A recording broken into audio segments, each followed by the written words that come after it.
বগুড়ায় ভরা মৌসুমেও চালের দাম ঊর্ধ্বমুখী। সর্বোচ্চ দামে বিক্রি হচ্ছে আলু।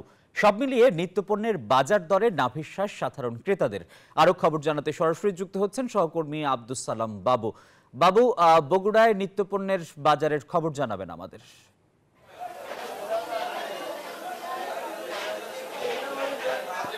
নিত্যপণ্যের বাজারের খবর হচ্ছে যে আলুর দাম তো বেড়েই চলেছে এবং সর্বোচ্চ দামে বিক্রি হচ্ছে এখন আলু। গেল কয়েক দশকে এত দামে আলু বিক্রি করেনি বগুড়ার বিক্রেতারা, তেমনই কেনেনি বগুড়ার ক্রেতারাও। চলতি মৌসুমে আগাম জাতের আলু সেটা বাজারে আসতে কিছুটা দেরি হয়েছে। পাশাপাশি ভারতীয় জাতের আলু থাকলেও কিন্তু সেটা দামে প্রভাব পড়েনি, যার কারণে কোল্ড স্টোরেও আলু একেবারে শেষ পর্যায়ে।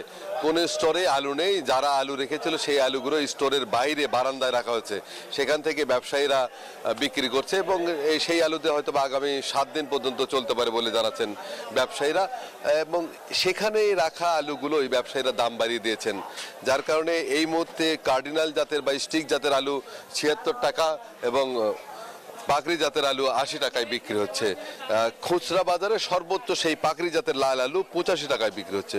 পাশাপাশি অন্যান্য যে সবজি সেটার দাম মোটামুটি স্থিতিশীল রয়েছে।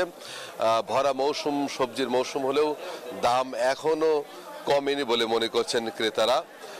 বগুড়ার বাজারে সরবরাহ বাড়লে দাম আরও কমে যাবে। এর মধ্যে নতুন আলু কিন্তু বাজারে এসেছে। নতুন আলু 100 থেকে 120 টাকা এবং 140 টাকা বিক্রি হচ্ছে।